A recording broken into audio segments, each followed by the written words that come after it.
আমরা তো যুদ্ধ চাই না। আমি ইদানিং এই পেহেলগাঁও যে কেস হয়েছিল, যে 26 জন মারা গেছে, তাতে ভারতের অপশন কি ছিল, মানে কি কি জিনিস ভারত করতে পারে, এই জিনিসটা আমি কোথাও লিখেছিলাম, কোন ম্যাগাজিনে লিখেছিলাম। আমি তাদের 10টা অপশন দিয়েছিলাম। এই 10টা অপশনের লাস্ট অপশন ছিল অল আউট ওয়ার। আমরা কখনোই অল আউট ওয়ারের পক্ষে যাইনি। তাতে আমার কাছে লেখা আছে, আমি দু একটা বলি আপনাদের,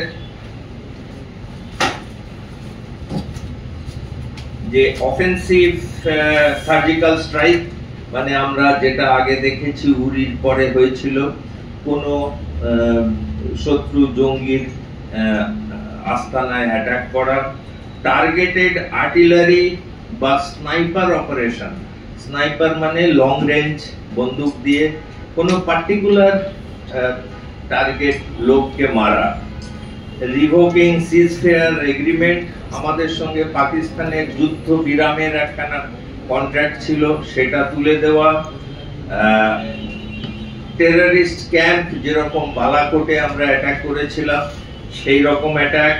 টার্গেট অ্যাসাসিনেশন বাই ড্রোন, আমরা দেখেছি ইরানের উপর ইসরায়েল কোনো পার্টিকুলার নেতাকে টার্গেট করা হয়েছে। ঠিক সেইভাবে আমরা এবারও দেখেছি যে কোনো বিশেষ জঙ্গি নেতাদের আমরা টার্গেট করেছিলাম। এবং missile attack, pin point target to the relative and the কি টেররিস্ট। আমরা এলইটির হাফিজ সৈয়দের ফ্যামিলিকে 8 জনকে তার বাড়িতে বোম মেরে তাদের মেরে ফেলেছি।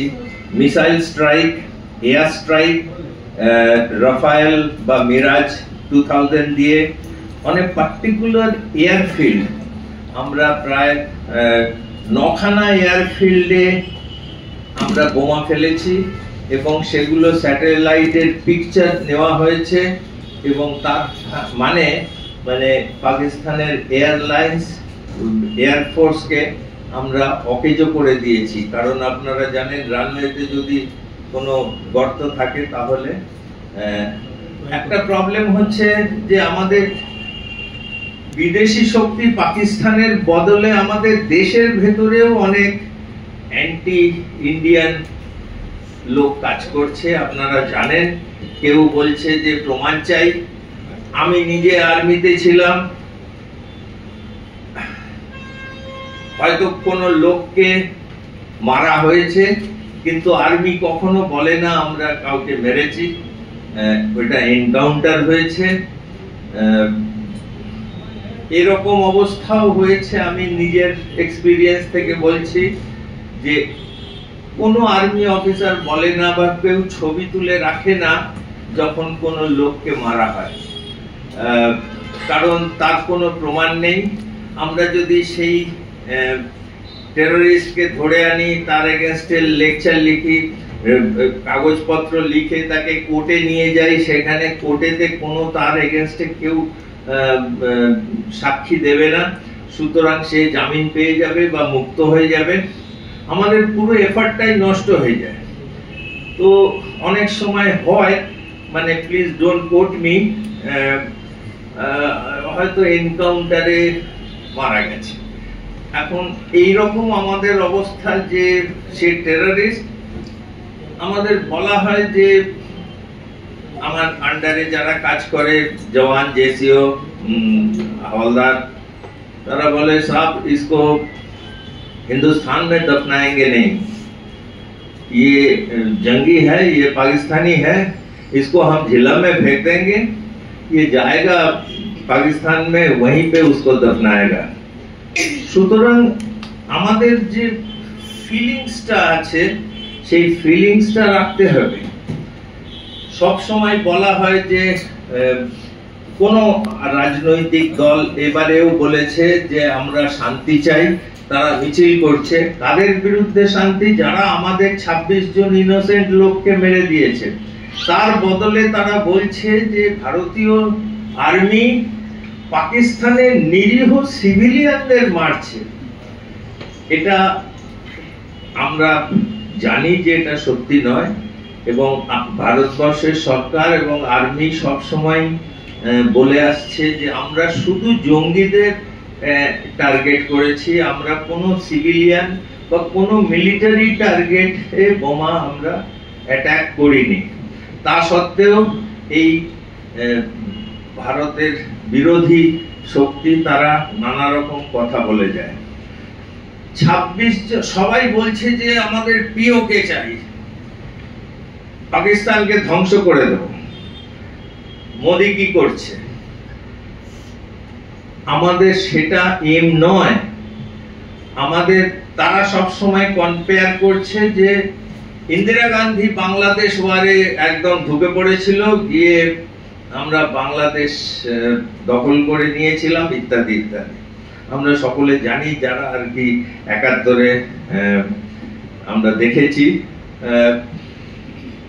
এখন সিচুয়েশন আলাদা।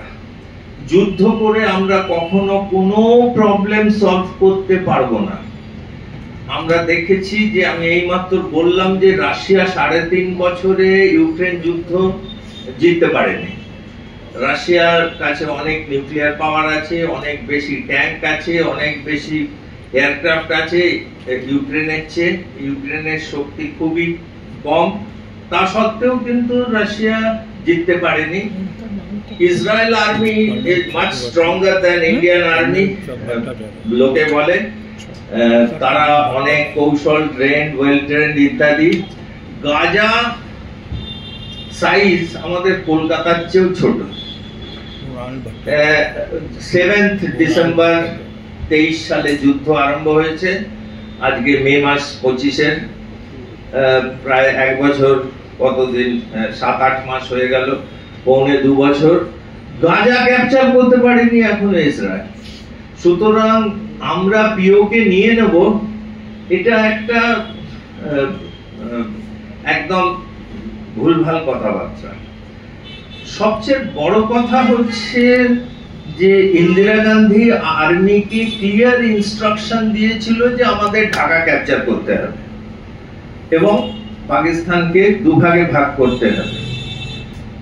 সেই রকম কোনো ক্লিয়ার ইনস্ট্রাকশন এবারে ভারত সরকার বা মোদিজি ইন্ডিয়ান আর্মিকে দেননি যে আমাদের পিওকে নিতে হবে। আমি জানি না কেন বিরোধী পক্ষ সব সময় বলছে আমাদের পিওকে চাই, পাকিস্তানকে ভেঙে দেওয়া যাবে। পাকিস্তানকে আমরা অর্ধেক করে দিয়েছিলাম 50 বছর আগে, কিন্তু ভেবেছিলাম যে আমাদের টেরোরিজম বা ইত্যাদি ভারত পাকিস্তানে যত প্রবলেম ছিল that all will be solve, কিন্তু আমাদের সেই জিনিসটা সলভ হয়নি, এখনো রয়েছে। সুতরাং পাকিস্তানকে আমরা যদি এখন বালুচিস্তান বেরিয়ে যাবে, বালুচিস্তান বেরোনোর গল্প আপনারা সবাই শুনেছেন, কিন্তু বালুচিস্তানের সঙ্গে ভারতের there is no direct border নেই। সুতরাং বাংলাদেশে যেরকম আমরা আর্মি ঢুকিয়ে আমরা ক্যাপচার করেছিলাম, সেরকম বালুচিস্তানের সঙ্গে করা সম্ভব নয়।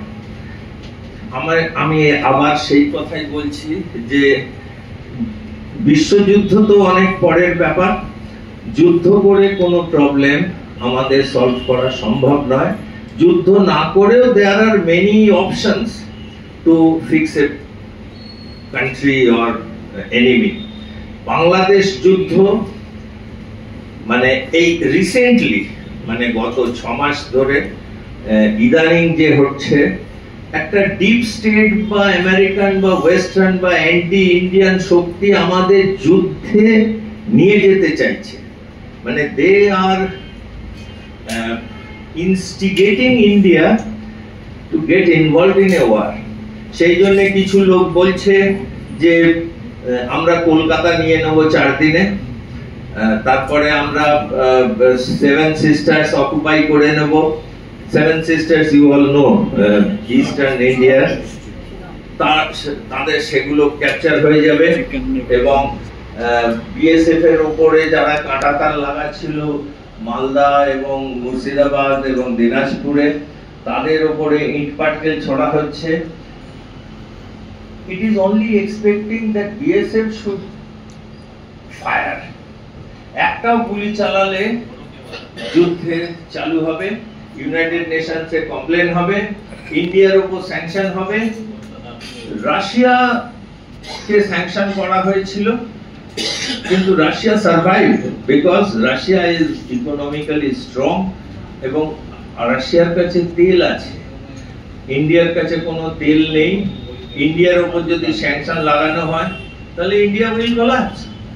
এবং সেইটাই যে ইন্ডিয়া এত প্রোগ্রেস করছে। রিসেন্টলি আমরা 5 নম্বর ইকোনমিক্যালি ছিলাম, রিসেন্টলি গত এক সপ্তাহ আমি শুনছি যে জাপানকে আমরা ওভারটেক করেছি এবং India now became the 4th economy. By 27 India is going to be the 3rd economy in the world. এই জিনিসটা পশ্চিম এর দেশরা সহ্য করতে পারছে না, যে তারা ভাবছে যে আমরা ছাড়াই এরকম প্রোগ্রেস ইন্ডিয়া কিভাবে করছে। আপনারা যদি একটু গুগল চেক করেন যে টপ 3 ইন্টারকন্টিনেন্টাল ব্যালিস্টিক মিসাইল এবং ব্রহ্মোসের এক্সাম্পল আমরা ইদানিং দেখেছি। The missiles are going in 5 Mach.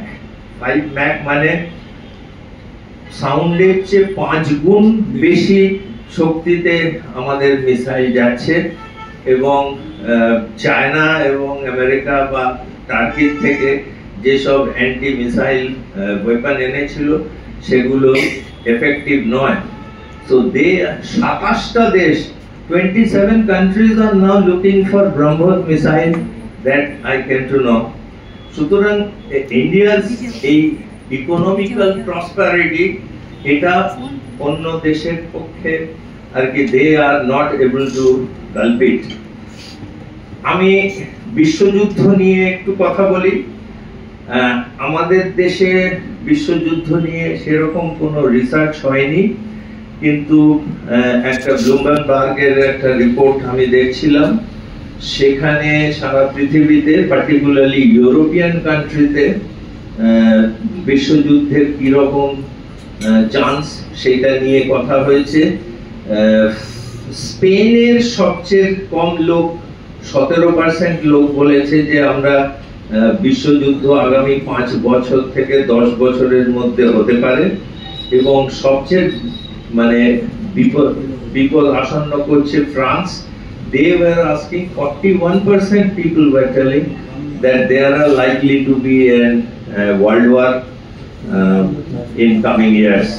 Baki Canada 35, America 27, ইত্যাদি নানা রকম পার্সেন্টেজ আছে 17 থেকে 41%। আমি জানি না ইন্ডিয়ার কোন লোক ভাবছে কিনা। তো তাতে সেইখানে বলা হয়েছে বিশ্বযুদ্ধ সম্পর্কে 4টে এরিয়া পৃথিবীতে এখন রয়েছে যেটা ফ্লারিশ মানে এক্সপ্লোর করতে পারে লোকাল ওয়ারটা অ্যাজ এ বিশ্বযুদ্ধ মানে ওয়ার্ল্ড ওয়ার নিয়ে। তার মধ্যে সবচেয়ে একদম টপ প্রায়োরিটিতে আছে চায়না এবং আমেরিকার যুদ্ধ তাইওয়ান নিয়ে। তাইওয়ানে আপনারা জানেন যে China is telling that Taiwan is part of them and they want to capture Taiwan, এবং America has told that we will defend Taiwan. সুতরাং তাইওয়ান নাম্বার 1 এ রয়েছে। তারপরে রাশিয়া এবং ইউক্রেন যে যুদ্ধটা চলছে সেই যুদ্ধটায় যদি পুতিন বলেছে যে all the areas which Russia has captured of Ukraine that will be part of Russia and Ukraine will not be joining NATO. এটা রাশিয়ার আগে থেকেই প্ল্যান ছিল, এবং এই জিনিসটা যদি আমেরিকা বা ইউক্রেন বা ন্যাটো না নেয় তাহলে then there may be a world war. Third point হচ্ছে ইসরায়েল এবং প্যালেস্টাইনে এবং Arab countries, there are 8 neighboring countries of Israel, those who are against Israel. You all know Jordan, Egypt, Saudi Arabia, ইত্যাদি, Palestine, ইত্যাদি দেশ আছে, including Iran. সেইখান থেকে যদি এটা ফ্লারিশ করে, আরো বেশি অ্যাটাক হয়, তাহলে হয়তো এটা বিশ্বযুদ্ধে কনভার্ট হতে পারে। এবং চতুর্থটা হচ্ছে একটা মিডল ইস্টের ইন্টারনাল কনফ্লিক্ট।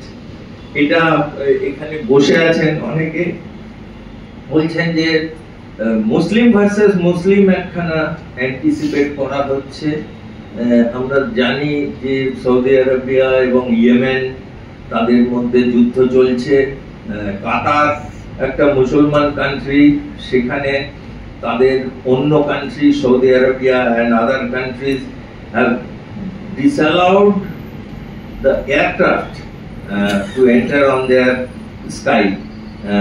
মানে একটা কাতার আমরা জানি মুসলমান কান্ট্রি, তার পাশেও গালফের অন্যান্য দেশ, তাদের সঙ্গে কাতারের ঝগড়া, এবং সেই হিসেবে কোনো একটা দেশ, এবং আমরা জানি মানে শিয়া সুন্নি একটা কনফ্লিক্ট আছে, এবং সাদাম হোসেন ইরাকে শিয়াদের মেরে ফেলার জন্য গ্যাস চালু করেছিলেন। মানে প্রায় 1 লক্ষ লোক শিয়া মুসলিমকে মারা হয়েছিল। যখন আমেরিকা অ্যাটাক করেছিল ইরাককে, তখন সাদাম হোসেন চেয়েছিলেন ইরানে পালিয়ে যাওয়ার জন্য, কিন্তু আপনারা জানেন ইরান হচ্ছে শিয়া কান্ট্রি, সেই জন্য সাদাম হোসেন সেখানে যেতে পারেননি। সুতরাং এইখান থেকে একটা কনফ্লিক্ট হয়তো হতে পারে। এই 4টে প্রবলেম। কিন্তু এখন প্রবলেম হচ্ছে আমাদের মিডিয়া এবং সরকার, মানে কাগজ, টিআরপি, বাজার, মার্কেটিং, আমরা সবাই চাচ্ছি গুরু মারদো সালেকো। তো এখন সেই জিনিসটা ভারত পাকিস্তান, আপনারা শুনতে চাইছেন যে ভারত পাকিস্তানের যুদ্ধটা এসকালেট করে whether it is going to be 20 minute হয়েছে, আমি আর 5 মিনিটের মধ্যে শেষ করব। তো আমাদের ভারত পাকিস্তানের যুদ্ধটা আমরা ওয়ার্ল্ডের পলিটিক্সে আমার মনে হয় না এটা কেউ চিন্তা করছে যে এটা নিউক্লিয়ার অ্যাটাকের হওয়ার কোনো চান্স নেই। পাকিস্তান নানা রকম গল্প বলে, এবং পাকিস্তানের সরকার আছে, তারাও প্রত্যেকে যেই আসে আমরা নিউক্লিয়ার স্টেট, আমরা খেলনার জন্য এরকম নিউক্লিয়ার বোম বানাইনি। আমি একটা সাধারণ, আমি জানি না, আমিও কলকাতায় ছিলাম, আপনারা যেরকম কলকাতায় ছিলেন, 9 তারিখে নাইটম্যান একটা কিরানা পাহাড়, সরগোদা বলে একটা জায়গা আছে পাকিস্তানে, তার পাশে কিরানা বলে একটা পাহাড় আছে, সেখানে একটা ভূমিকম্প হয়, আর্থকুয়েক, 4.4 রিক্টার স্কেলে। আপনারা জানেন যে ভূমিকম্প এমন জিনিস, ইট ক্যানট বি হিডেন, মানে কেউ বলতে পারে না এই যে ভূমিকম্প হয়নি। ভূমিকম্প নানা রকম মেজারমেন্ট আছে, সেই মেজারমেন্ট দেখে কোথায় তার এপিসেন্টার, এই সুনামি ইত্যাদি হয় সারা পৃথিবীতে, তো কত স্টেজ সেইটা সব জানা যায়। এটা যে হয়েছে এ ব্যাপারে কোনো সন্দেহ নেই। এখন গল্প, আমি জানি না, নিউক্লিয়ার যদি অ্যাটাক হয়, মানে নিউক্লিয়ার বম যদি এক্সপ্লোশন হয়, তাহলে একটা ভূমিকম্প হওয়ার চান্স থাকে, এবং আমার মনে হয় ওইখানে নিউক্লিয়ার বম হয়তো ব্লাস্ট করেছে। ভারতের যে নেভাল কমান্ডার ছিলেন, পরের দিন তিনি কমপ্লিটলি ফ্ল্যাটলি রিফিউজ করেছেন। তিনি মেক ইট লাইটার বললেন যে আমরা কোনো জানি না যে তিরানা পাহাড়ের মধ্যে কোনো নিউক্লিয়ার বম আছে, আমরা ওখানে অ্যাটাক করিনি। এটা গেসের ওপর। কিন্তু B-219 বলে কোনো এয়ারক্রাফট, আমেরিকান এয়ারক্রাফট, যেটা এই রেডিয়েশন চেক করে, সেই প্লেনকে দেখা গেছে।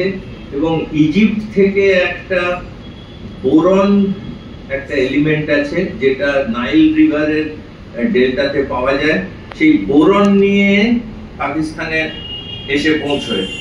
আমি মেটালার্জিস্ট নই, তবে শুনেছি boron is used for anti radiation purpose. এগুলো হচ্ছে সার্কামস্টান্সিয়াল এভিডেন্স। কেউ বলবে না যে আমরা বোম মেরে নিউক্লিয়ার ফাটিয়েছি, বা পাকিস্তান বলবে না যেরকম দাউদ ইব্রাহিম মারা গেছে কি বেঁচে আছে, ইন্ডিয়া বলবে আমরা মারিনি, পাকিস্তান বলবে আমরা জানি না, আমাদের এখানে থাকে না। সুতরাং এটাও সেই রকম গল্প। তবে একটা কথা বলে রাখি যে আমরা জানতাম ওই পাকিস্তানের একজন সায়েন্টিস্ট আব্দুল কাদির, তিনি নাকি আমেরিকা থেকে এই নিউক্লিয়ারের এক্সপ্লোশন বোম বানানোর টেকনিক চুরি করে এনেছিলেন। এটা যেন সেই মনে হচ্ছে যে হায়ার সেকেন্ডারি পরীক্ষায় পাশের ছেলের খাতা দেখে অঙ্কে পরীক্ষায় পাস করার মতো যে কপি করে মাল পাস করে গেলাম। নিউক্লিয়ার বম এরকম কপি করে বানানো যায় না। সুতরাং please don't quote me, I am as clueless as you people. তবে বলা হচ্ছে যে এটা নাকি আমেরিকান নিউক্লিয়ার বম, ওখানে রাখা হয়েছিল এবং পাকিস্তানের লোকেরা বলে যে এটা আমরা বানিয়েছি, এবং আমেরিকা বানিয়ে রেখেছে ইন্ডিয়াকে এবং চায়নাকে কন্ট্রোলে রাখার জন্য। সেই জন্য যখন একটা বম ব্লাস্ট হয় তিরানা পাহাড়ে, তখন আমেরিকা গট জিটারি, এবং সেই জন্য সকালবেলায় 10 তারিখে ট্রাম্প বলেন যে আমি ইন্ডিয়া পাকিস্তানের সঙ্গে কথা বলেছি এবং এটা এখন সিজ ফায়ার হয়ে গেছে। যাতে এই ব্যাপারটা আর এসকেলেট না করে, আই এম শিওর নরেন্দ্র মোদির সঙ্গে he has not spoken, neither with Pakistan prime minister. কিন্তু আমরা সবাই বলছি Narendra Modi is so weak, why he has cowed down to America ইত্যাদি ইত্যাদি। প্রথম কথা, এই ভারতবর্ষ যুদ্ধ চায়নি, এবং দ্বিতীয় কথা, যুদ্ধের কোনো এম নেই। মানে আমরা যে কি করব